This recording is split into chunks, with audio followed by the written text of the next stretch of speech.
저희가 정말 많이 받는 질문 중에 하나가 바로 오늘 에피소드의 주제가 아닐까 싶은데요. 저희의 앞날을 걱정해주는 좋은 어른들을 만났을 때도 이런 질문을 많이 받고요. 또 반대로 걱정을 포장한 훈수. 네, 훈수를 두고 싶어하는 어른들을 만났을 때도 자주 듣는 질문입니다. 그래서 너희들 돈은 어떻게 버는데?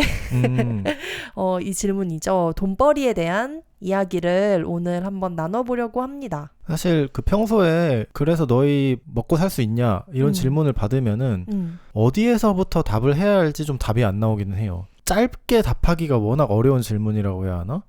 특히 저희가 지금 작은 배 강단과 소신으로서 하는 일의 범주가 좀 넓어지고 있잖아요. 계속해서. 네. 그리고 저희가 어떻게 돈을 벌고 살 건지에 대한 고민이 얕지 않잖아요. 그렇죠. 그러다 보니까 짧게 설명을 드리고 싶어도 어떻게 할 수가 없는 거예요. 근데 그래서 저희 모임도 하고 책도 팔고 글도 쓰고 후원도 받아요 이렇게 얘기하는데, 그렇게 얘기하면은 또 그게 무슨 소리지? 이렇게 할 수도 있는 거고. 이 강단과 소신이 어떻게 하면 돈을 잘 벌 수 있는지에 대해서 이야기하기에는 좀 자격이 부족하지만, 그쵸. 저희가 돈을 쓸어 담는 건 아니잖아요. 아니, 쓸어 담는다고 해도 모두의 상황이 다르기 때문에. 그렇죠. 네, 쓸어 담으면 좋겠네요. 돈을 갈고리로 쓸어 담는다고 하잖아요. 그쵸. 근데 저희는 전혀 그런 팁은 없고, 오늘은 저희 두 사람이 창작자로서 돈을 버는 거에 대해서 좀 중점을 맞춰서 이야기를 나누지 않을까 싶습니다. 네, 저희가 1년을 꽉 채워서 창작하는 아침이라는 모임을 진행을 하고 있잖아요. 네. 지금 지난 1년 동안 거의 100명 가까운 동료님들을 그 모임을 통해서 만났어요. 정말 많죠. 네. 어떤 분들은 본업을 따로 두고 창작을 취미처럼 하고, 또 어떤 분들은 창작으로 완전히 지속 가능한 삶을 갖춰 나가고 싶어하는 분들도 계세요. 근데 이러나 저러나 모두가 좀 공통적으로 갖고 있는 고민거리 중에 하나가 어떻게 하면 내가 하고 있는 창작으로 돈을 벌 것인가, 그러면서 좀 지속 가능한 삶의 방식을 갖춰 나갈 것인가. 저희 두 사람도 독립 창작자로서 같은 고민을 아주 오랫동안 해왔고, 오늘은 뭔가 기깔난 솔루션을 제안을 한다기보다 진짜 저희의 시행착오를 좀 시원하게 공유하는 시간이 됐으면 좋겠어요. 네. 첫 번째, 작은 배가 돈 버는 방법은요, 바로 모임을 운영하는 거예요. 저희가 지금 작은 배를 운영한 지 1년 반이 되어가고 있는데, 그 1년 반 동안 정말 많은 모임을 운영했더라고요. 책과나 글 쓰는 블로그 만들기, 그리고 작년 상반기 하반기 회고 한 번씩 했었고, 그리고 아까 언급했던 창작하는 아침 모임도 지금 1년째 진행 중이고요. 그리고 최근에 강단이 열었던 번역 없이 공부하기 모임, 그리고 나 이야기 무대 독백 연기 워크숍까지. 그러니까 지금 개수로만 세도 6개가 넘거든요. 플랫폼인데요? 이 정도면 모임 플랫폼이라고 될 것 같아요. 사실 모임을 운영하는 걸 조금 어렵게 생각하실 수도 있을 것 같아요. 그런데 우리는 왜 지금 이런 모임을 운영해 왔는지, 왜 이런 형태로 운영하고 있는지를 좀 더 공유를 드리면 나도 한번 해볼 수 있으려나? 라는 생각을 하게 되실 수도 있을 것 같아요. 제가 최근에 번역 없이 공부하기 모임을 만들고 홍보를 시작했을 때 저의 지인이 저에게 연락을 해줬어요. 그래서 이 모임 너무 좋다. 이 모임이 내가 봤을 때는 캐시카우가 될 수 있을 것 같아. 그런 이야기를 해준 친구가 있었나요? 이렇게 얘기해주신 분이 있었어요. 굉장히 좋은 칭찬이긴 하잖아요. 사실 이게 수익성이 좋을 것 같고 사람들의 많은 관심을 받을 수 있을 것 같다. 그러니까 사업적으로 되게 좋은 모임인 것 같다, 이런 피드백이었는데, 네. 저는 그걸 듣고 나서 내가 이 모임을 진짜 돈 벌려고 하는 게 아니구나. 왜냐면은 그 캐시카우라는 말이 별로 칭찬처럼 받아들여지지가 않은 거예요. 근데 물론 돈을 벌어야죠. 네. 제가 드리는 시간이 있고 들어가는 비용이 있기 때문에 저도 수익을 얻어야 하는 건 맞지만, 저희가 추구하는 모임이라는 것 자체가 어떻게 하면은 돈을 짜낼 수 있을지가 최우선이 아니라, 이 모임을 통해서 또 새로운 관계를 만들고 또 이 모임을 통해서 내가 진짜 성장하는 그런 걸 바라고 한 것 같아요, 제가. 근데 그러다 보니까 캐시카우라는 말에 뭔가 내 몸이 좋게 반응하지 않는 것 같았어요. 근데 저도 공감을 하는 게요. 제가 오늘 에피소드 준비하면서 우리가 돈을 벌기 위해 사실 모임을 운영하는 건 맞잖아요. 어떤 매출을 위해서 하는 행위이긴 하니까. 하지만 돈만 바라는 게 아니라 이 모임을 하나하나 기획할 때 무의식적으로 신경 쓰고 있었구나 하고 깨달았던 3가지가 있거든요. 근데 그 중에 하나가 방금 강단이 이야기한 거랑 비슷해요. 무엇이었냐면 우리의 일상에 녹아들 수 있는 행동을 모임으로 바꿔본다는 거였어요. 창작하는 아침 모임 같은 경우는 제가 글 좀 많이 쓰고 싶어서 매일 아침마다 한번 1시간씩 글을 써볼까? 근데 이거 그냥 혼자 하면 분명히 중간에 그만둘 테니까 유튜브 라이브 켜서 한번 해볼까? 했던 게 지금 형태의 창작하는 아침 모임이 된 거거든요. 그리고 처음에는 한 10명 참여하셨던 이 모임이 하셨던 분들이 계속하는 경우도 있고 잠깐 쉬었다가 다시 돌아오는 분들도 있고 이러다 보니까 이번 달에는 24명의 동료님들이 지금 이 모임에 함께하고 있어요. 그러니까 이게 이 모임이 하나의 생명체처럼 자기 혼자 쑥쑥 커가고 있다는 걸 좀 저는 많이 느껴요. 근데 이럴 수 있었던 게 이 모임이 제가 필요해서 시작한 거였기 때문인 것 같아요. 물론 처음에는 이 모임 자체를 운영하기 위해서 많은 신경을 썼던 것 같아요. 어떻게 하면은 정확한 안내를 드릴까? 어떤 뭐 작은 프로그램을 진행하면 창작하는 아침에 함께하는 분들이 좋아할까? 이런 고민을 정말 많이 하고 계속 여러 가지 시도를 했었고 그건 지금도 마찬가지지만 1년이 지나면서 그런 것들이 저한테 이제 완전히 자연스러운 행동이 됐거든요. 창작하는 아침을 함께하는 분들을 어떤 고객으로 보고 어떻게 하면 고객 만족을 위해 애쓰지? 그러니까 이런 고민이 아니라 이 모임을 나도 참여하는 사람으로서 어떻게 하면 내가 더 이 모임에 집중할까? 몰입해서 아침 1시간을 잘 보낼 수 있을까? 그런 고민을 하게 되고 결국에 그 고민이 이 모임에 함께하는 분들에게도 좋은 게 되는 거죠. 맞아요. 그러다 보니까 돈을 벌기 위해 한다기보다 그냥 저를 위해 한다는 느낌이 더 강한 것 같아요. 이건 하면 할수록 좋겠다 싶은 일을 어떤 모임의 형태로 바꿔보는 거? 그게 저희가 가장 많이 하고 있는 일이 아닌가 싶어요. 맞아요. 그러니까 개인의 문제, 저희도 창작자로서 내가 너무 게으른 거 아닌가 싶을 때가 있고 저희가 또 잠이 많잖아요. 맞아요. 자면은 뭐 12시간씩 자거든요. 네. 그러니까 아침에 안 일어나고 막 잠만 자고 건강한 습관이 안 들여지는 것 같고 능률은 떨어지고 이런 개인적인 문제를 해결하기 위해서 모임을 만들자라고 했는데 그 취지에 공감해 주시는 분이 전국에 그래도 한 20명씩은 있었던 거죠. 맞아요. 근데 온라인 모임을 연다고 했을 때는 그러면 이걸 홍보를 어떻게 하지 이런 문제가 있을 수도 있잖아요. 네. 그거에 대해서는 어떻게 생각하세요? 그 참 어렵네요. 오늘 돈벌이에 대해서 이야기를 하다 보면 그러면 어떻게 그걸 홍보해? 라는 의문이 아마 듣는 분들에게도 생길 텐데 이상한 답변일 수도 있지만 저는 홍보에 대한 고민을 아주 오랫동안 안 한 것 같아요. 왜냐면 저랑 강단이 정말 많이 하는 말인데요. 만약에 이번 달 창작하는 아침에 딱 5명만 신청한다고 해도 아무 상관없을 것 같아. 이런 이야기를 저희 둘이 많이 나눠요. 왜냐면 어차피 저희가 좋아서 하는 거기 때문에 5명이든 8명이든 10명이든 뭐 15명이든 상관없다. 그러다 보면 언젠가는 동료분들이 많이 하는 날도 있겠지. 이런 생각으로 모임을 여는 것 같아요. 근데 저는 이게요. 제가 모임을 기획할 때 신경 쓰는 2번째 요소와도 관련이 깊은 것 같아요. 저는 어떤 모임이더라도 한번 반짝해서 끝났을 때 멋있는 것보다 하면 할수록 그러니까 쌓이면 쌓일수록 멋있어 보이는 모임을 하는 걸 좋아해요. 창작하는 아침 같은 경우도 한 달만 하고 끝날 모임이면 이게 매력이 뚝 떨어지는 것 같아요. 맞아요. 그런데 이 사람들이 1년째 아침 6시마다 일어나서 창작으로 하루를 시작한다고? 나도 한번 해볼까? 라는 생각을 하게 되는 것 같아요. 그래서 별도로 홍보에 애를 쓰기보다 모임 자체를 기획할 때 이게 계속 거듭되어도 반짝거릴 수 있는 그런 형태의 모임을 하려고 하고, 그러다 보면 모임 자체가 홍보가 되는 것 같아요. 그러니까 온라인 뭐 글쓰기 모임이나 책 모임이나 그런 네. 것들도 처음 시작할 때는 사실 모집이 잘 안 될 수 있지만 뭐 예를 들어서 32기다. 맞아요. 막 하고 이렇게 싶잖아요. 되어 있으면 32기? 이거 꽤나 오랫동안 지속했구나. 이분의 노하우가 있겠구나. 네. 나도 한번 들어가서 간을 좀 봐볼까?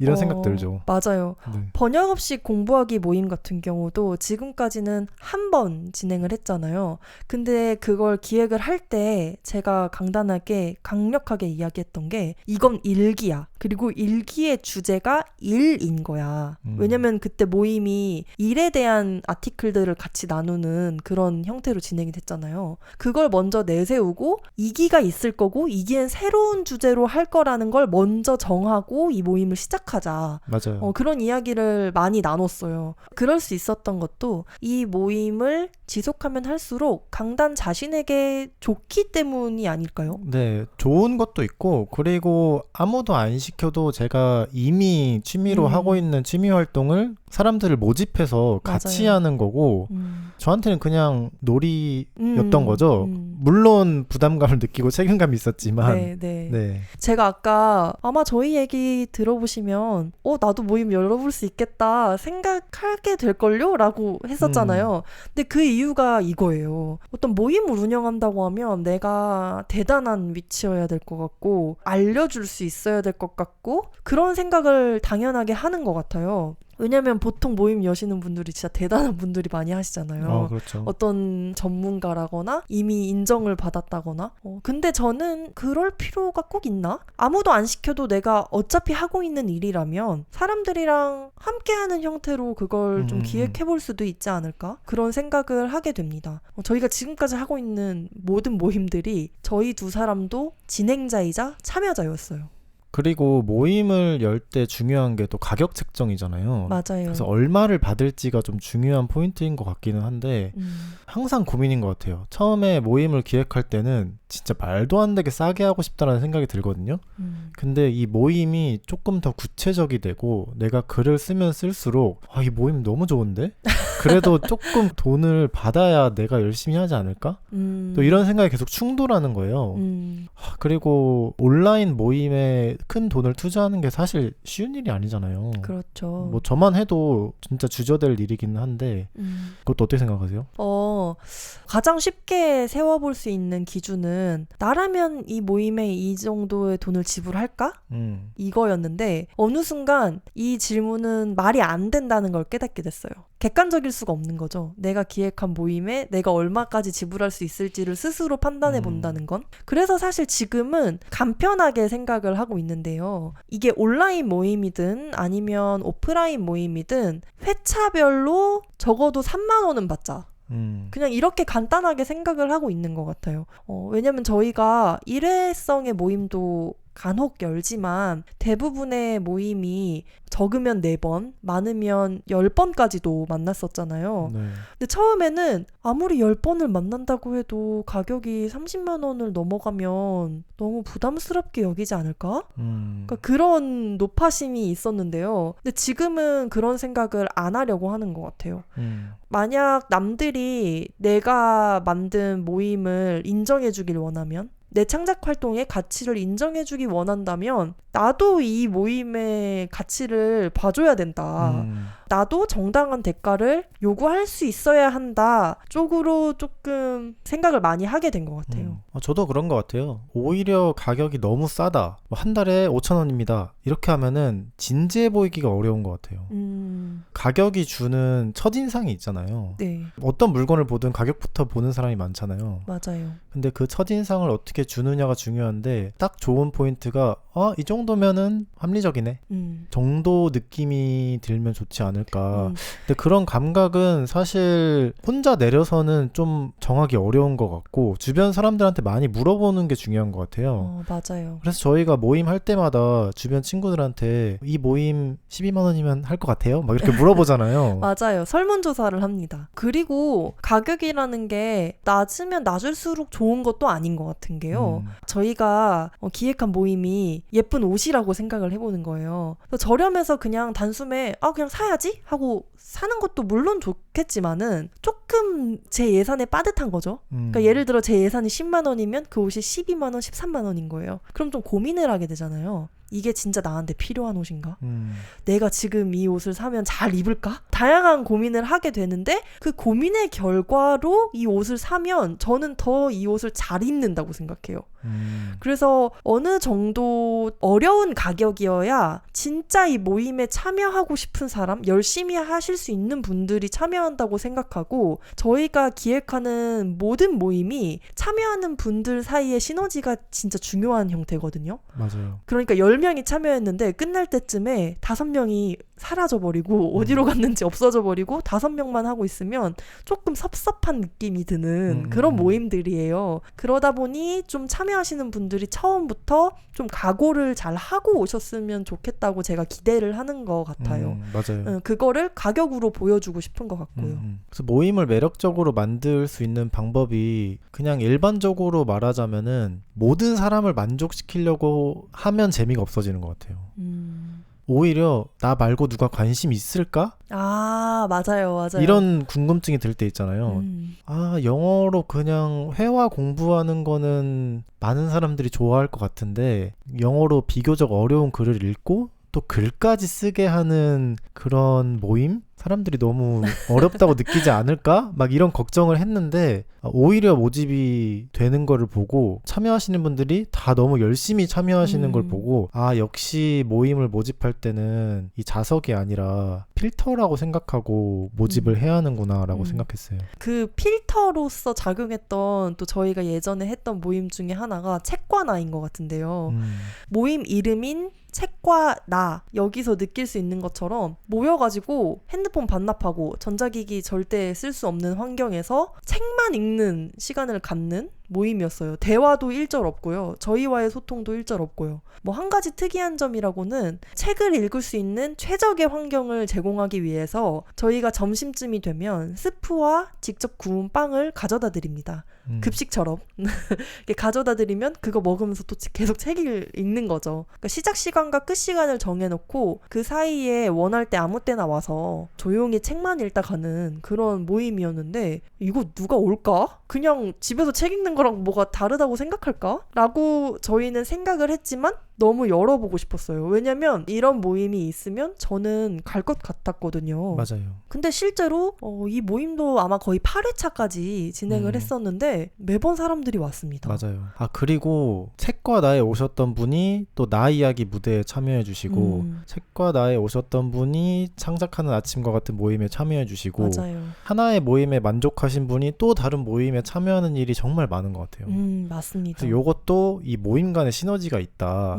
그래서 처음은 당장 어려울 수 있지만 만약 처음 잘 해낸다면 또 그분이 친구가 돼요. 네. 좋은 관계를 맺게 돼요. 또 다음에 또 참여해 주시고 이런 선순환이 이루어지지 않나 싶어요. 만약 오늘 방송을 들어보시고 그럼 나는 이걸로 한번 모임을 열어볼까? 이런 거 같이 하는 모임 한번 시작해볼까? 라는 생각이 드셨다면 일단 실행에 옮겨보시기를 저는 추천을 드리고요. 네.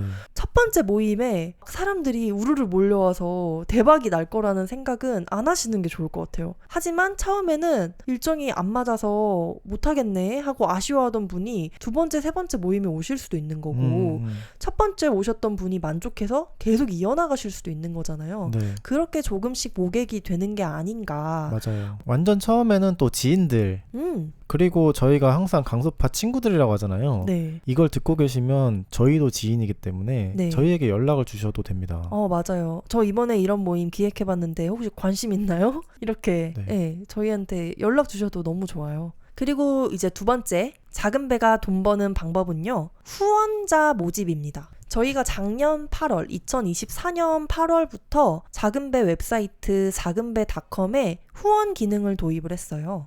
도입한 이후 벌써 59명의 후원자가 있는 걸로 알고 있고 이 후원 시스템이 3달러, 5달러 이렇게 두 가지 티어로 나뉘어져 있는데 한 달 혹은 12개월 단위로 계속 정기 후원을 할 수가 있습니다.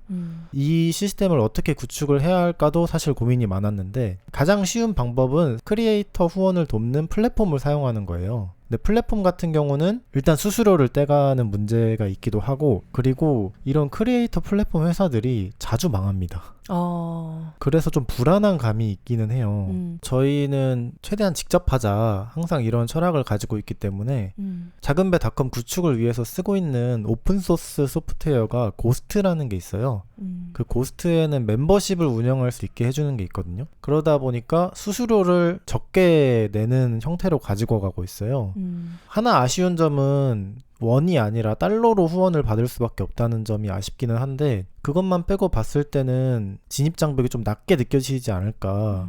카드 정보만 처음에 등록을 하고 월 결제를 할 것인지 연 정기 결제를 할 것인지 선택을 하면 그냥 자동으로 결제가 진행되게 마련이 되어 있고요. 그리고 원할 때 당연히 언제나 후원을 중단할 수 있는 네. 그런 방법도 마련이 되어 있습니다. 그래서 한 달에 $3를 후원해 주시는 분들을 저희가 작은배 후원자님들이라고 부르고요. 한 달에 $5 후원해 주시는 분들을 이제 작은배의 열렬한 후원자님들이라고 부르는데, 후원자님들과 열렬한 후원자님들이 받아가시는 혜택에 아주 큰 차이는 없어요. 후원자님, 열렬한 후원자님 모두에게 매월 1일마다 월간 보고서를 일단 보내드리고요. 그리고 후원자분들만 보실 수 있는 전용 콘텐츠를 저희가 간간히 발행을 하고 있습니다.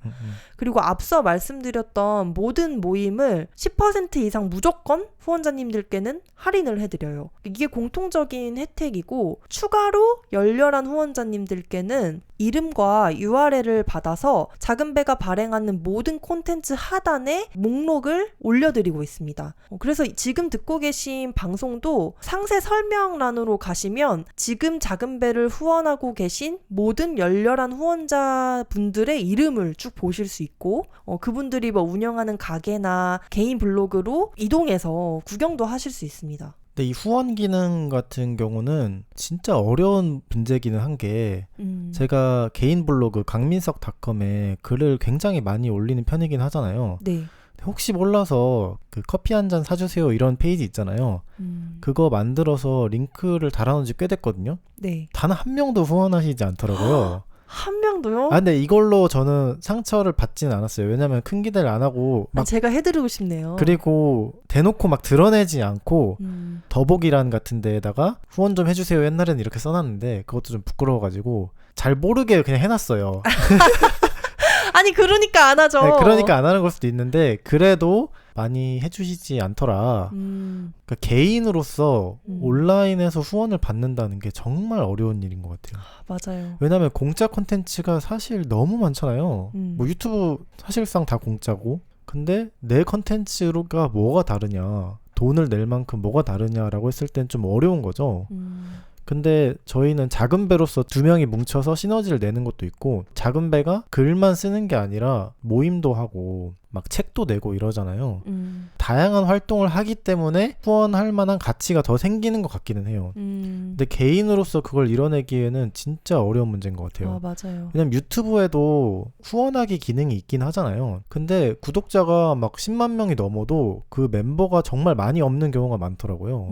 그런 이유에서 저희가 59명의 후원자가 있다는 게, 맞아요. 저는 이거는 진짜 대서특필해야 된다는 의견이거든요. 네. 저도 완전 공감을 하고요. 59명 후원 받는 미디어 회사 나와보라고 해봐요. 없죠. 2명이서 하는데 나와보라고 해봐요. 없죠. 근데 정말 저도 항상 신기하게 생각을 하고 있어요.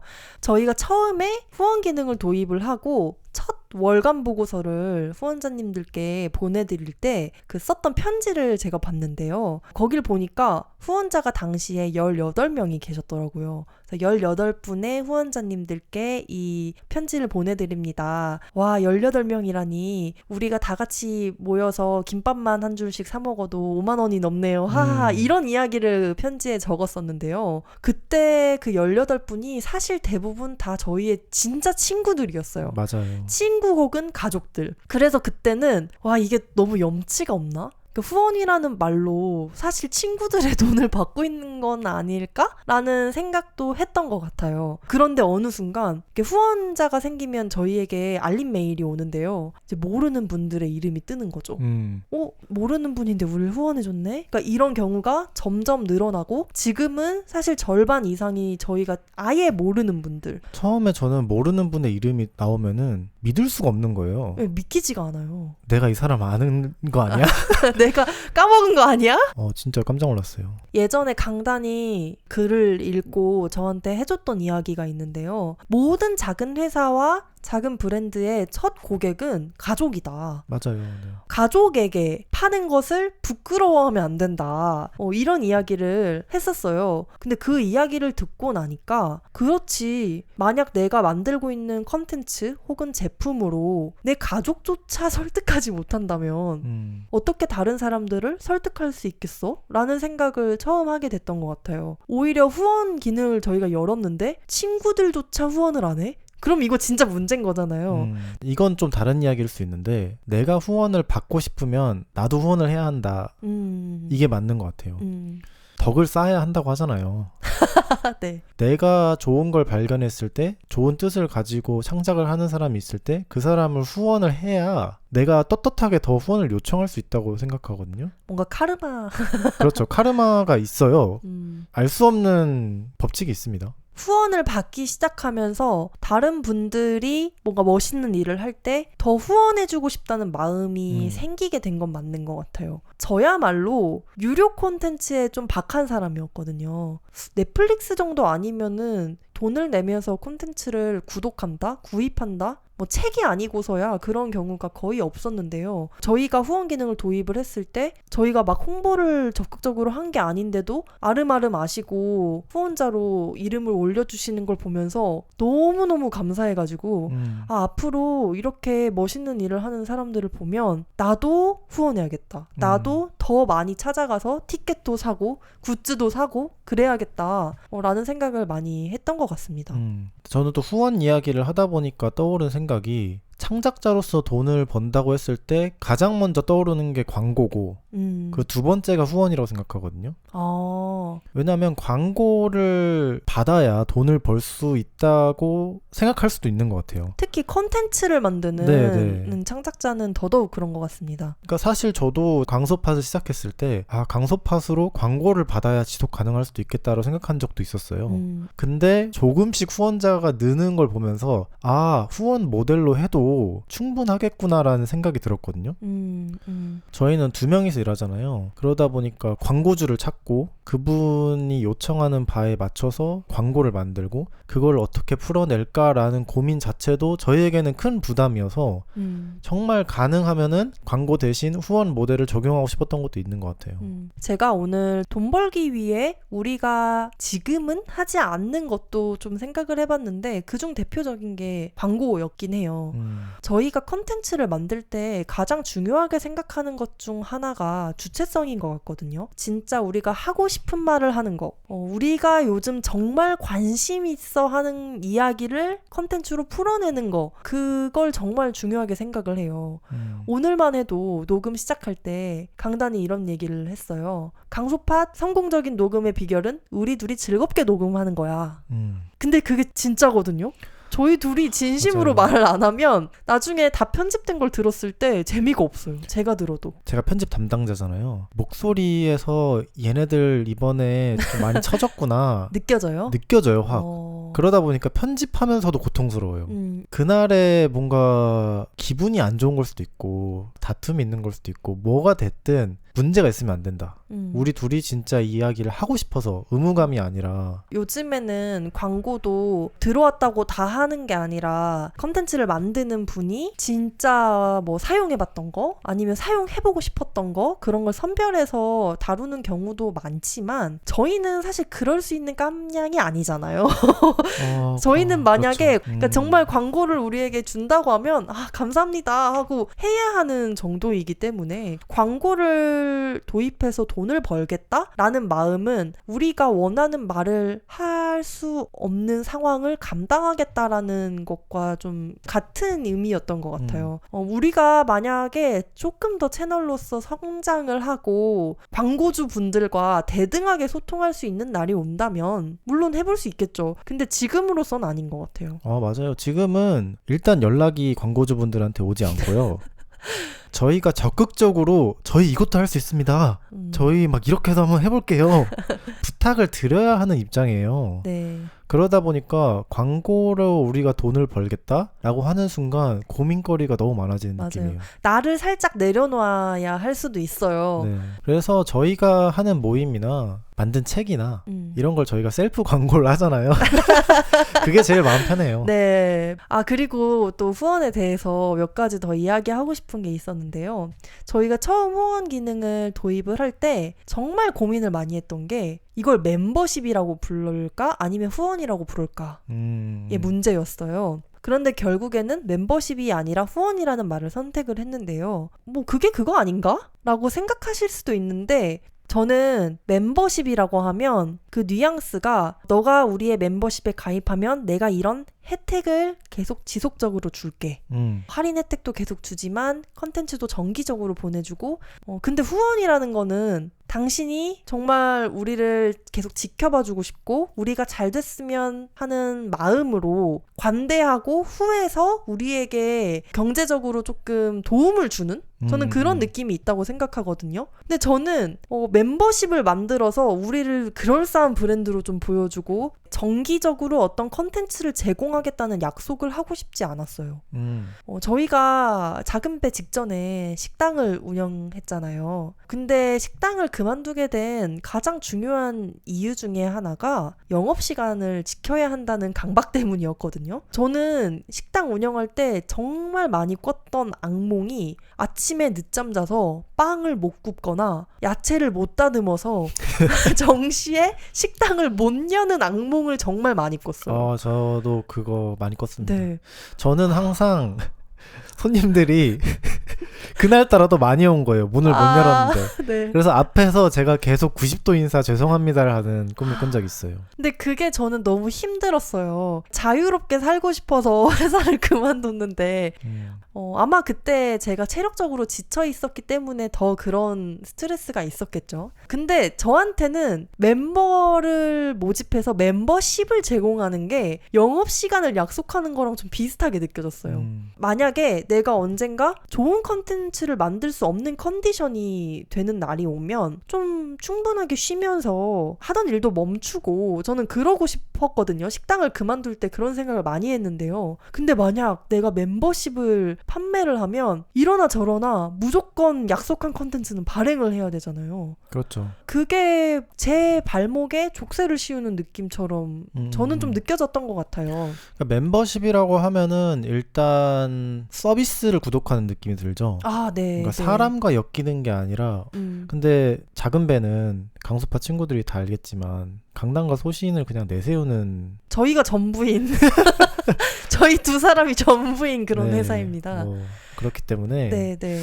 그래서 저한테 후원을 해주시면 제가 정말 좋은 컨디션일 때 열심히 여러분들을 위해서 전용 컨텐츠도 만들어드리고 모임도 많이 열겠습니다. 네. 하지만 만약 내가 조금 안 좋을 때는 쉴 수 있는 틈을 마련해주세요.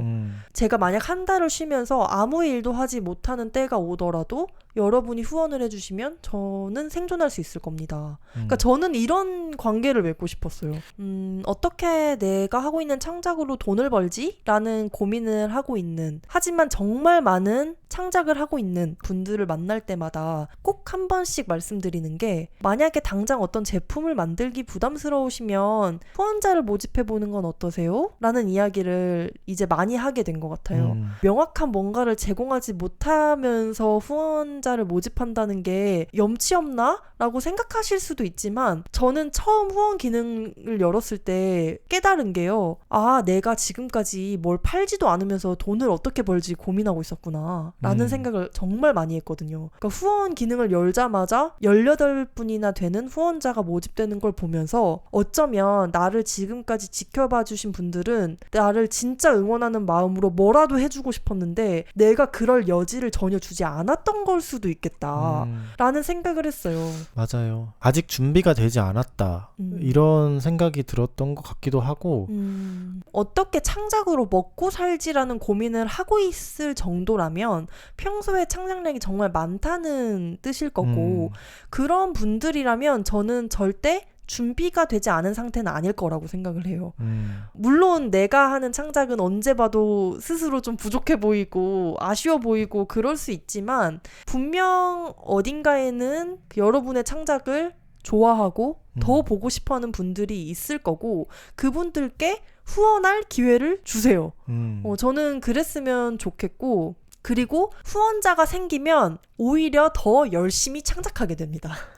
왜냐면 보답하고 싶거든요. 맞아요. 그리고 후원자 전용 콘텐츠를 만들 수 있다는 것도 장점인 것 같아요. 이 어쩔 수가 없는 게 후원자 전용 콘텐츠를 만들 때 스스로 가지는 마음가짐이 좀 달라집니다. 맞아요. 이게 어쩔 수가 없어요. 이분들은 나를 후원해 주시는 분들이라고 생각하면은 편집을 더 뭔가 집중해서 하게 된다고 해야 되나? 그리고 옛날에 저희가 후원자가 생기기 전에는 웹사이트에 모든 글을 다 무료로 공개를 했었거든요. 근데 지금은 후원자 전용으로도 글을 발행할 수 있잖아요. 그렇기 때문에 어떻게 하면 내 글로 돈을 벌지? 원고료를 받아야 되나? 어디 투고를 해야 되나? 그런 고민을 할 필요 없이 후원자분들께 글을 보내는 순간 내 글은 돈을 받은 글이 되는 거예요. 근데 그 기분이 너무 짜릿해요. 맞아요. 세 번째, 작은 배가 돈 버는 방법은요. 책 판매입니다. 글이 돈이 되는 가장 전통적인 방법이죠. 그렇죠. 저희는 작년부터 계속 전자책 위주로 발행을 하다가 얼마 전에 첫 종이책 가족에 대한 작은 진실 모음을 발행을 했고요. 전자책은 리틀리라는 서비스를 활용해서 결제부터 전자책 발송까지 한 번에 진행할 수 있는 그런 시스템을 구축을 해놨고 종이책 같은 경우는 아무래도 실물 배송이 필요하잖아요. 그래서 뭐 많은 분들이 그런 물류 대행 서비스 같은 걸 이용하시기도 하지만 저희는 종이책이 딱 한 권밖에 없기 때문에 저희가 일주일에 한 번만 딱 출고 작업을 진행합니다. 그래서 일주일간의 주문을 모아서 월요일 아침마다 직접 우체국에 가가지고 출고를 진행하고 있어요. 요즘 뭐 전국적으로 북페어 같은 게 워낙 흥행을 잘 하고 그래서 그런지 모르겠는데 좀 핫한 토픽인 것 같기는 해요. 사람들이 그렇게 책을 안 읽는다는데 또 책을 사는 심리는 무엇인가? 그리고 책이 그렇게 안 팔린다고 하는데 책을 다루는 행사가 잘 되는 이유는 또 무엇인가? 막 이런 책 소비 문화에 대한 토론이 많은 것 같은데 이번에 작은 진실 모음이 나오고 그걸 판매를 계속 하다 보니까 드는 생각이 책이라는 게 많이 팔 필요가 없겠구나라는 생각도 했어요. 우리가 막 대형 출판사가 아니고 우리 둘만 먹고 살면 되잖아요. 맞아요. 지금으로서는. 그러다 보니까 책을 저희가 1세로 500권을 뽑았는데 500권만 잘 팔아도 우리에게는 충분히 남는다. 이런 생각을 하니까 책을 편집하고 인쇄하고 이러는데 정말 많은 시간이 들기는 하지만 그래도 할 만한 사업이지 않나라는 생각이 들더라고요. 만약에 출판사로서 성공하기 위해서 책을 어떻게 하면 잘 팔 수 있을까를 고민한다면 당연히 적용되지 않는 이야기겠지만 저희처럼 다양한 방식으로 수익 채널을 만들어 가려는 콘텐츠 창작자라면 저는 책 판매도 꼭 한번 시도를 해봤으면 좋겠어요. 책을 만드는 건 너무 재밌는데 그 재고를 관리하고 어떻게 유통을 해야 할지 그런 부분에 대해서는 좀 막막하다. 그걸 내가 다 할 수 있을까? 오히려 그 비용 때문에 적자가 나면 어떡하지? 그런 고민을 하실 수 있을 것 같아요. 저도 마찬가지였는데 근데 아까 말씀드렸듯이 저희는 처음부터 네이버 스마트 스토어를 만들면서 가장 상단에 적었습니다. 제가 그 문구를 한번 읽어드릴게요. 매주 월요일 오전마다 출고 작업을 진행합니다. 일요일 밤 11시 59분 주문 건까지 월요일 오전에 보내드려요. 하나부터 10까지 직접 하는 작은 배의 느린 배송을 이해해 주셔서 고맙습니다. 이렇게 적었어요. 사실 고민이 있었어요. 아니 그 주문했는데 막 일주일 넘게 걸리면은 누가 이거 살까? 이런 생각도 좀 들었는데요. 근데 어쩔 수가 없는 거예요. 저희가 이런저런 일들을 많이 하고 있는데 남들이 로켓 배송 해준다고 나까지 매일매일 출고 작업하려고 마음 먹으면 다 무너지겠다. 맞아요. 아무것도 못하겠다. 책 주문이 들어오지 않는다고 해도 계속 확인을 해줘야 하니까. 네, 맞아요. 그러다 보니까 그냥 처음부터 우리가 할 수 있는 정도를 정하고 그 안에서 한번 해보자 라고 생각을 했어요. 그리고 요즘에는 이렇게 상시 판매를 하지 않고 일종의 공동구매 형태처럼 한 번에 주문을 받아서 한 번에 출고 작업을 하는 형태로 판매도 많이 하시잖아요. 근데 그러면 더더욱이나 덜 번거롭죠. 왜냐면 모든 작업을 딱 한 번씩만 하면 되니까. 홍보도 한 번, 주문 확인도 한 번, 출고도 한 번. 물론 한 번에 많이 해야겠지만. 그 책을 만들려면은 글이 있어야 하잖아요. 네. 그 최근에는 후원자 전용 컨텐츠를 올릴 때 이 글이 시리즈로 연재가 될 수 있을까? 그리고 이 글이 연재가 되었을 때 책의 형태로 만들 수 있을까까지 고민을 하는 것 같아요. 그렇게 글을 써야 저는 좀 지속 가능하다고 생각하거든요. 내가 일주일에 한 번이든 한 달에 한 번이든 이 글을 연속해서 계속 쓸 텐데 한 번 쓰고 끝이 아니라 시간이 지났을 때 또 책으로 엮어서 좀 더 큰 가치를 만들 수 있으면 가장 좋은 것 같아요. 맞습니다. 뭐 온라인에 글을 발행하는 게 꼭 최종본일 필요는 없잖아요. 이 포스트들을 모아서 또 나중에 한 번 더 제대로 편집해서 책으로 묶을 수도 있는 거잖아요. 맞아요. 그렇게 생각하면은 개인 웹사이트든 아니면 뭐 블로그든 꾸준히 글을 쓰는 습관을 가지는 게 결국에 책으로 이어지면은 좋은 시스템인 것 같다는 생각을 했어요.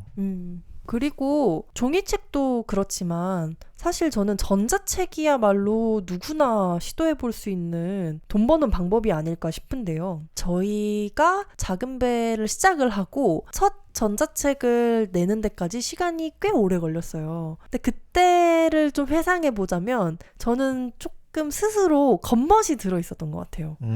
그래도 나름 우리가 식당을 접고 컨텐츠에 집중해보겠다고 마음을 먹었는데 첫 책은 그럴싸한 종이책이었으면 좋겠어. 이런 생각을 했던 것 같아요. 그런데 작년에 10월 달쯤인가 11월 달쯤인가 타이베이 여행을 갔을 때 그 책이 많은 공간들을 여러 곳 다녀왔었잖아요. 그런데 타이베이는 중국어를 사용하기 때문에 저는 거기에 있는 책들을 아무것도 읽을 수가 없었어요. 무슨 그림책 같은 거죠, 저한테는. 이게 뭐 읽어봤자 무슨 말인지 하나도 모르니까. 그런 책들을 몇 날 며칠 보고 오니까 책이라는 게 너무 아무것도 아닌 것처럼 느껴지는 거예요. 내 책도 한국어를 모르는 사람한테는 그냥 이런 아무 의미 없는 물건이겠구나 라는 생각이 딱 들었고, 그러고 나니까 그냥 책이라는 걸 너무 신성시하지 말고 좀 가볍게 접근해보자 라는 용기가 생겼던 것 같아요. 그래서 다녀오자마자 타이베이에서 저희가 너무 좋았던 공간들을 엑셀로 잘 정리해서 전자책으로 만들어가지고 판매를 시작했죠.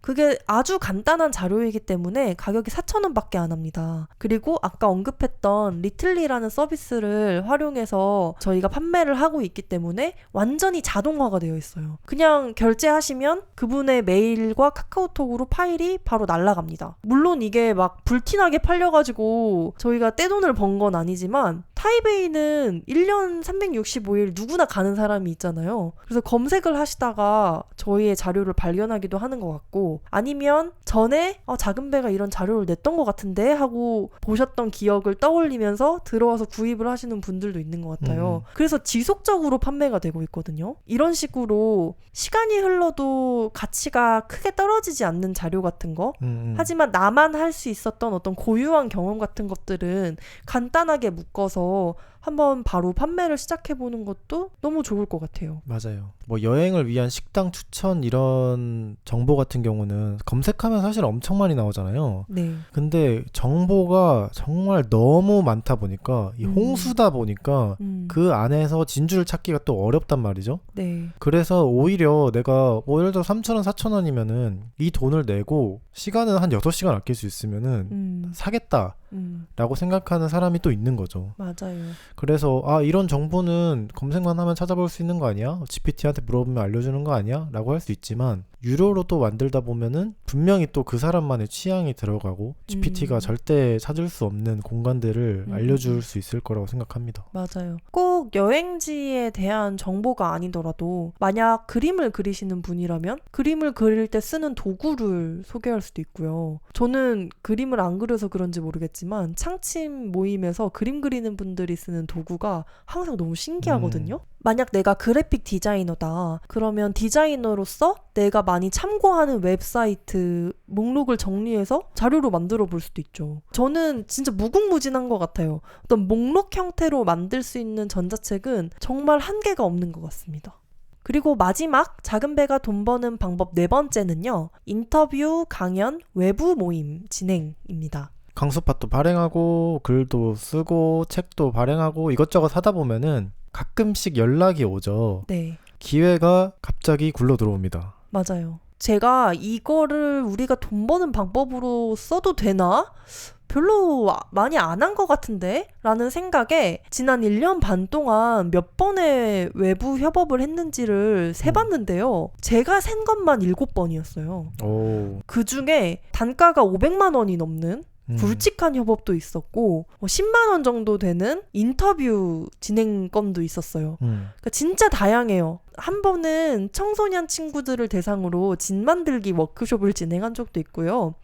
또 작년 말에는 제가 연말 회고 모임을 작은 배로서 진행을 했었는데 그 모임에 너무 참여하고 싶었지만 일정이 맞지 않았던 어떤 분께서 자신의 회사 팀원분들과 그 모임을 한 번 더 진행해 줄 수 있는지 문의를 주셔가지고 똑같은 모임을 한 번 소규모로 프라이빗하게 진행을 한 적도 있습니다. 그리고 강원도 춘천에 있는 청청 캠퍼스라고 그 지역에서 활동하는 청년들 모임이었는데 이분들이 또 저희가 픽제주화 했던 인터뷰 영상을 보고 작은 배 강당과 소신 제주 지역사회에서 좀 재밌게 사네? 라고 생각을 해서 연락을 주셨었죠. 네. 그래서 저희와 또 춘천에서 온 청년들과 같이 이야기 나누는 강연이라고 해야 할까요? 토크 콘서트? 아니요. 그런 건 아니고 그냥 한 10분 정도를 네. 저희가 만나면서 춘천은 어떤지 또 반대로 제주는 어떤 것 같은지 서로의 지역살이에 대해 좀 그냥 대화 나누는 시간이었어요. 근데 그것도 그분들이 어떤 지원 사업에 도움을 받아서 제주에 오신 거기 때문에 저희가 낸 시간에 상응하는 비용을 지불해 주셨었죠. 그러니까 정말 다양한 방식으로 외부 협업을 진행을 했더라고요. 맞아요. 뭐 온라인 미디어를 어떻게 구축하는지 이런 좀 실용적인 느낌의 워크숍일 수도 있지만 그냥 제주도에서 사니까 어때요? 네, 맞아요. 그러니까 맞아요. 이런 질문도 궁금하신 분들이 있는 거죠. 그러다 보니까 예측할 수 없는 기회들이 생기는 것 같아요. 이런 기회가 생기려면은 평소에 우리가 어떤 생각을 하면서 사는지 어떤 삶의 형태를 추구하면서 사는지를 계속해서 뭔가 목소리를 내야 하는 것 같은데 저희는 지금 강수팟을 하잖아요. 맞아요. 거의 매주 목소리를 막 내잖아요. 그러다 보니까 이 목소리가 퍼져서 궁금한 점이 생기는 분이 있고 그분들이 또 연락을 주시는 거죠. 그리고 우리는 항상 외부 협업에 열려 있습니다 라고 이야기하는 게 참 중요한 것 같아요. 맞아요. 아까 그 후원이랑도 좀 비슷한 맥락인데요. 후원을 받지 않는 사람에게 후원할 수는 없잖아요. 그 외부 협업을 받고 있습니다라고 말하지 않는 사람에게 선뜻 뭔가를 제안하기는 어려운 일인 것 같아요. 근데 이것도 저희가 정말 늦게 깨달은 거예요. 맞아요. 좀 가끔 그런 상상을 하는 게 나는 그냥 운둔 창작자처럼 내 걸 열심히 했을 뿐인데 누군가가 나를 발견해서 이 사람이랑 이거 해보고 싶다 하고 어떤 대형 브랜드가 제안을 하는 뭔가 그런 상상들 많이 할 것 같거든요. 상상하죠. 갑자기 그쵸. 뭐 인수하겠습니다. 이렇게. 아니 인수까지는 상상한 적 없긴 하지만 근데 그렇지 않다는 걸 깨닫고 난 다음에 작은 배 웹사이트에도 협업 제안 카테고리를 만들어서 저희가 어떤 걸 할 수 있는지 어떤 루트로 제안을 하면 되는지 잘 적어놨고 그리고 그 인스타그램 저희 계정에 들어가시면 그 프로필 링크를 눌렀을 때 그 링크 모음이 나오잖아요. 거기에도 작은 배는 협업 제안을 환영합니다 라고 해서 협업 제안할 수 있는 그 칸을 마련해 놓고 그러니까 그런 다양한 방식으로 우리는 무엇이든 해볼 수 있습니다. 일단 저희에게 제안을 주세요. 그러면 그 제안을 더 재밌는 방식으로 풀어낼 수 있는 것에도 도움을 드릴 수 있습니다. 그러니까 이런 어필을 여기저기에 계속 해놓는 거죠. 강연이나 대화, 워크숍 이런 경험을 많이 하면 할수록 내가 작은 배로 일을 하면서 내 가슴 속에 할 말이 정말 많이 쌓여있구나. 어떤 주제가 생겨도 한 2시간 이야기할 수 있는 거예요. 그러니까 네. 제주에 사니까 어때요? 라고 하면은 잠시만요. 지금 시간 몇 시간 있으세요? 저녁까지 먹고 가실 준비 됐어요? 뭐 이렇게 말할 수 있는 그런 사람이 됐구나라는 게 사실 저는 개인적으로 많이 성장을 한 것 같아서 되게 기분이 좋거든요. 또 그런 고민을 할 수도 있잖아요. 어떤 협업 제안이 들어왔는데 이거를 내가 해야 할까 말아야 할까 사례비를 드릴 수 없습니다. 뭐 이런 기회도 있거든요. 근데 저는 뭐 돈이 얼마냐도 뭐 중요할 수 있죠. 근데 그것보다 더 중요한 거는 이분의 진심이 느껴지냐인 것 같아요. 이분이 정말 우리를 잘 알고 있나? 우리에게 요청하는 바가 진짜 뚜렷한가? 그런 걸 보고 이분이 정말 시간을 들여서 우리를 알아봤구나. 저도 비슷한 거를 오늘 이야기하고 싶어서 잠깐 적어왔는데 돈이 된다고 해서 다 하는 건 아닌 것 같다라는 부분이에요. 어떨 때는 저희가 좀 매사 열심히 준비하는 편이잖아요. 어떤 프로젝트든 정말 최선을 다해서 준비를 하는데요. 가끔 그렇게 막 저희가 잘 준비하고 싶어서 어떤 질문을 던지거나 뭔가를 요청하거나 이러면 왜 이렇게까지 하려고 하지? 하는 뉘앙스를 느낄 때가 있어요. 그 담당자는 이게 그만큼 중요한 일이라고 생각하지 않는 거죠. 그러니까 오히려 저희가 열심히 할수록 그 담당자는 괴로워지는 거예요. 그러니까 그런 느낌이 들 때 괜히 했다라는 생각을 해요, 저는. 만약에 돈을 주지 않더라도 이 일을 같이 하는 파트너가 나와 에너지 레벨이 비슷하고 이 일을 잘하고 싶은 마음이 비슷하면 저는 무엇이든 잘할 수 있을 것 같거든요. 맞아요. 그리고 당장은 이 일이 돈이 되지 않더라도 그렇게 잘 끝마친 프로젝트는 결국에 또 다른 일로 이어지기 마련인 것 같아요. 그렇기 때문에 외부 협업을 할 때는 짧게 볼 필요 없는 것 같아요. 그러니까 돈만 보고 이거는 얼마짜리니까 안 해. 이거는 얼마 주니까 해야지. 이런 건 아닌 것 같습니다. 이번에 제주 북페일 하면서 많이 느낀 게 북페일 준비하면서 그 어무무의 영배님이 이런 말을 많이 했거든요. 저희 이거 돈 벌려 하는 거 아니잖아요. 맞아요. 그 에너지가 저는 되게 긍정적인 영향을 줬던 것 같아요.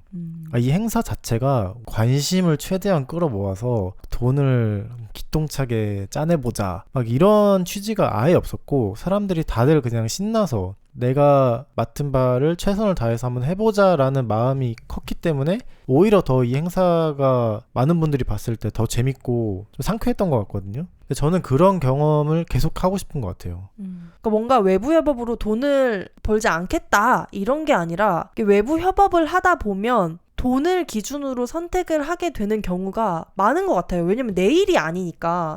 근데 저희는 그러지 않으려고 노력한다는 게 좀 중요한 포인트인 것 같아요. 만약에 이게 외부 협업인지 모르는 사람이 봤을 때 이걸 작은 배 채널로도 홍보했을 때 이질감이 없는가? 라는 생각을 늘 많이 하거든요. 그러니까 아무리 외부 협업일지라도 이게 작은 배가 할 만한 일인가? 내가 스스로 기획했을 것 같은 일인가? 그런 생각을 진짜 많이 해요. 돈을 어떻게 벌지도 중요하지만 또 돈을 얼마나 벌어야 만족할지도 중요하잖아요. 근데 그 기준이 사실 사람마다 다 다르기 때문에 맞아요. 작은 배처럼만 벌어서는 이거 먹고 살 수가 없는데? 라고 생각할 수도 있어요. 근데 저희는 먹고 살 걱정을 안 하기 위해서 어떻게 하면은 삶에서 고정비용을 줄일 수 있을까 고민을 하면서 좀 소비 습관이나 이런 걸 점검을 하고 있고 나름대로 그리고 버는 돈 안에서 삶이 굴러갈 수 있도록 시스템을 만들고 있고 저희가 처음에 작은 배를 시작했을 땐 그런 이야기를 나눴었어요. 1년 동안 수익이 전혀 나지 않아도 일단 버텨보자. 막 이런 이야기를 나눴을 정도로 돈을 못 벌었어요. 근데 지금은 그래도 저희가 생활비를 충당할 만큼 돈을 벌고 있거든요. 저는 이만큼 돈을 벌고 있다는 사실이 자랑스러운 게 아니라요. 돈을 전혀 벌지 못했던 1년 전의 저희의 삶의 모습과 지금의 삶의 모습이 거의 똑같다는 게 자랑스러워요. 돈은 더 많이 벌게 됐는데 저희는 전처럼 좋아하는 일을 계속하고 있고 원할 때 자고 원할 때 일어나고 원할 때 하고 싶은 일을 하거든요. 추구하는 라이프 스타일을 그대로 유지하면서 돈을 벌 수 있는 방법을 계속 찾아가고 있다는 게 자랑스러운 것 같아요. 그걸 지난 1년 반 동안 느꼈기 때문에 지금 이대로 계속 꾸준히 시도해보고 노력한다면, 꾸준히 창작한다면 1년 뒤, 2년 뒤, 5년 뒤, 10년 뒤에는 충분히 먹고 살겠구나 라는 자신감이 이제는 있는 것 같아요. 이 자신감이 없었으면 오늘 방송 못 만들었을 텐데 그래도 그 정도의 자신은 있기 때문에 한번 시도해보셨으면 좋겠다 라는 용기를 주고 싶어서 준비를 하게 됐던 것 같습니다. 그 작은 배가 내세우는 자기 표현, 자기 이해라는 말이 대중적이진 않잖아요. 그렇죠. 이거 완전 돈벌이에 딱 맞춤이네? 이런 느낌 전혀 아니잖아요. 네. 그런데도 자기 이해, 자기 표현이라는 단어로 모임을 열고 뭐 책을 쓰고 레터를 발행하고 해도 되더라. 이만큼은 되더라. 이게 좀 희망이 될 수 있지 않을까. 맞아요. 네. 맞아요. 강단 말대로 조금 벌고 조금 쓰는 삶도 저는 너무 좋습니다. 이대로면 금방 부자 되지 않을까. 저는 앞으로 어떻게 될지에 대한 걱정은 크게 없는 것 같아요. 너네 그래서 어떻게 먹고 살래? 라고 질문을 할 때 진짜 밥을 못 먹고 살까를 걱정할까? 라면은 아닐 것 같거든요. 왜냐면 저희 둘은 어떻게든 밥은 잘 먹고 살 것 같아요. 너무 잘 먹어서 문제입니다. 네. 당장 내년에 지금보다 10배를 벌 순 없겠지만 아주 조금씩만 나아져도 노후 걱정 없지 않을까. 그런 행복한 생각을 해봅니다. 네. 만약에 정말 그래도 너네들 어떻게 먹고 살려고 그래? 이런 생각이 드시면 후원해 주시면 되겠습니다. 작은 배 후원 언제나 후원자 모집을 하고 있고요.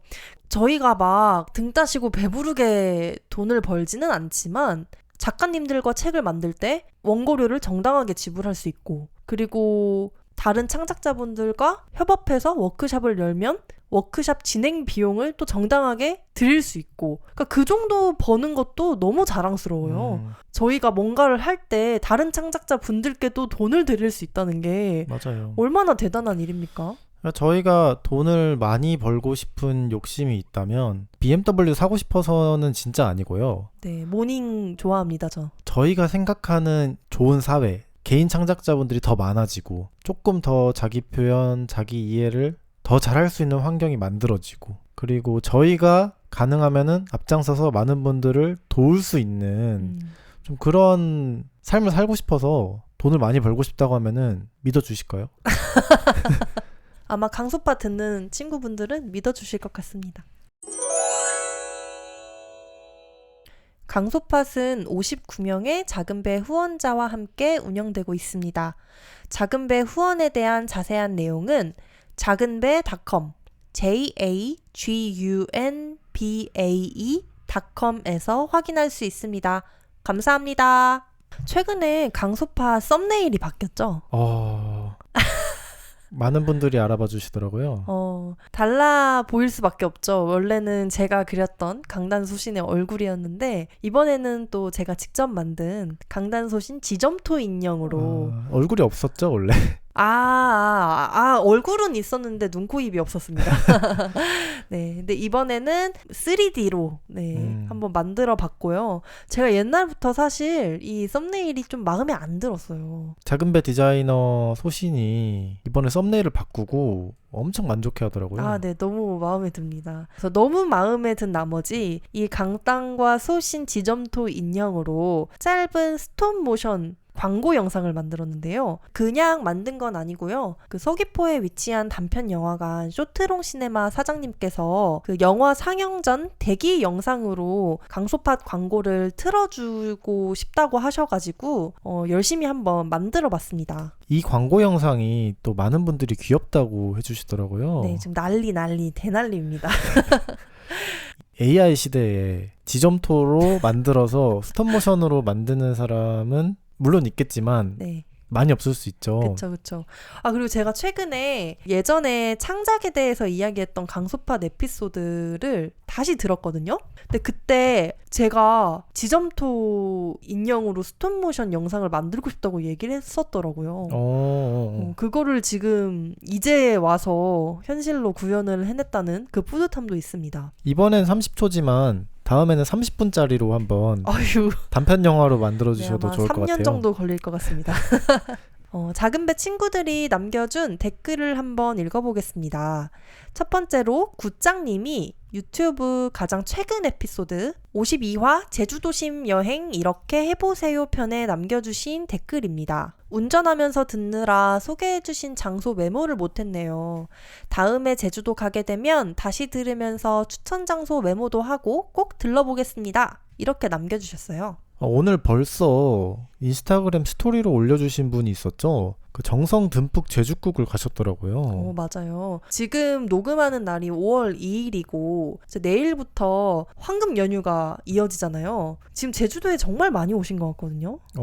강소파 친구분들이. 그래요? 네, 그때 한번 다시 들어보시면 좋을 것 같아요. 다시 들으면서 이제 제주 여행을 하는 거죠. 다음은요. 노금이 님이 또 같은 에피소드에 남겨주신 댓글입니다. 자신이 사는 곳에서 좋아하는 장소를 찾아가는 게 동네를 이해하고 좋아하게 되는 방법 중 하나인 것 같아요. 저도 동네 여행지를 찾아보고 싶어지네요. 지난번 제주에 갔을 때 정성 듬뿍 제주국에서 각지기국을 먹었는데 강소팟에서 추천해주어 반가웠어요. 시원한 국물 또 먹고 싶습니다. 오늘도 재밌는 이야기 고맙습니다. 강소팟 짱! 정성 듬뿍 제주국이 저희만 아는 맛집인 줄 알았는데 사실 모두가 아는 맛집이었다는 거. 이미 유명지입니다. 아, 맞아요. 근데 한라양, 제가 또 방송에서 언급했던 한라양도 한번 가보세요. 거기도 또 정말 맛있습니다. 노금님 댓글 감사합니다. 다음은 예인님이 작은 배 방명록에 남겨주셨는데요. 안녕하세요. 강소팟을 정말 좋아하는 예인입니다. 제가 적은 댓글을 읽어주시고 심지어 강소팟 50화에서 읽어주셨는데 마침 3월 30일 제 생일에 올라와서 선물처럼 기쁘게 받았어요. 만나는 친구마다 자랑하고 다녔습니다. 은유 출판사와 인터뷰하신 것 보고 질문드리고 싶은 게 생겼어요. 제가 입체적이 되고 싶은 만큼 작은 배를 통해 만나는 친구들을 각각의 개인으로 이해하고 싶고 그렇게 대우하고 싶습니다. 라는 말이 참 인상 깊었습니다. 새로운 사람을 만났을 때 한 가지 모습으로 판단하지 않고 입체적인 모습을 이해하고 받아들이는 것이 때로는 너무 힘들더라고요. 단면적인 모습을 보고 쉽게 사람을 미워하기도 하고요. 어떻게 하면 사람들을 각각의 개인으로 이해할 수 있을까요? 저희가 최근에 은유 출판사의 제안을 받아서 서면 인터뷰를 진행을 했는데 그 전문을 또 작은배닷컴에 올려뒀어요. 근데 그 질문 중에 요즘은 고객을 좁게 정의하고 구체적으로 보고 사업도 좁게 전개하는 경향이 있는데 작은 배는 좀 다양한 걸 하는 것 같다라는 질문이 있었어요. 그때 제가 썼던 답변인데요. 저는 이 답변 너무 마음에 들었습니다. 아, 감사합니다. 네. 이게 참 어렵죠. 왜냐면 해가 갈수록 누군가를 봤을 때 어림짐작하는 게 많아지는 것 같아요. 그쵸. 쫑까도요? 네, 꼭 고양이가 지금, 네. 근데 누군가를 보고 쉽게 판단하지 않는 노하우랄 거는 없지만, 이런 노력은 하는 것 같아요. 나이를 묻지 않는 거? 어디서 왔는지 묻지 않는 거? 그리고 물어보더라도 우연히 알게 되더라도 별로 기억하지 않는 거? 저는 새로운 친구를 사귈 때에도 직접 경험하면서 알게 된 정보로 서로를 이해하는 편을 선호하는 것 같긴 해요. 완전 나이를 잊고 살아요, 저는. 네. 그리고 나이에 대해서 별로 생각을 안 하다 보니까 부작용이 제 나이도 자주 까먹고요. 그리고 누군가를 봤을 때 몇 살쯤으로 보인다라는 생각 자체를 이제 안 하는 것 같아요. 근데 나이가 정말 중요한 개인 정보잖아요. 근데 그거를 잊고 사는 것부터 시작해보는 것도 좋은 것 같습니다. 저는 창작으로 대화하는 것도 좋은 방법이 아닌가 싶습니다. 저는 다른 사람들 웹사이트 들어가는 거 좋아하잖아요. 네. 웹사이트 들어가면은 뭐 소개란이 보통 있기는 하지만 개인정보보다는 이분이 뭐 쓴 글이나 아니면 뭐 그림이나 뭐 코드나 이런 것들이 프로젝트 위주로 많이 있잖아요. 네. 근데 그런 걸 보면서 구경하다 보면은 아, 이 사람이 어떤 철학을 가지고 사는구나. 이 사람의 취향은 또 이렇구나. 그냥 자연스럽게 알게 되고 그 창작의 결과물로 소통을 하는 거군요. 네. 마지막으로 애플 팟캐스트에 지키미 리님이 남겨주신 5점 후기입니다. 감사합니다. 팟캐스트의 매력을 알게 해준 강소팟 두 분의 대화를 듣고 있으면 저도 강단과 소신 있게 창작에 대한 이야기를 하고 싶어져요. 두 분의 이야기를 들으며 창작을 더 즐길 수 있게 됐습니다. 감사해요. 두 분이 지치지 않고 오래오래 이야기 나눠주셨으면 좋겠어요.